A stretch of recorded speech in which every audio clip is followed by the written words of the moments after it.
আমি একজন সৌদি আরব প্রবাসী।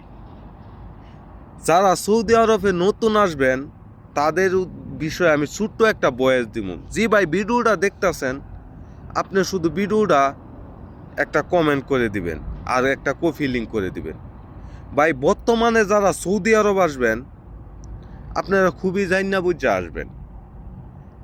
বর্তমান সৌদি আরব দালাল কুকুরের চেয়ে খারাপ, কিছু অংশ দালাল।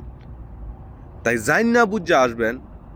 তো সব 4-5 লাখ টাকা খরচ কইরা সৌদি আরবে কখনো আসবেন না। ভাই, সৌদি আরব বর্তমানে খুব ভয়াবহ অবস্থা। বর্তমানে সৌদি আরবের অবস্থা এতটা পরিমাণের খারাপ, হয়তোবা আমি বললে আপনি বিশ্বাস করবেন না। তাই আপনি যদি সৌদি আরব আসেন, আপনাদের আত্মীয় স্বজন যদি কেউ থাকে তাদের সে যাইন না বুঝা তারপরে আসবেন।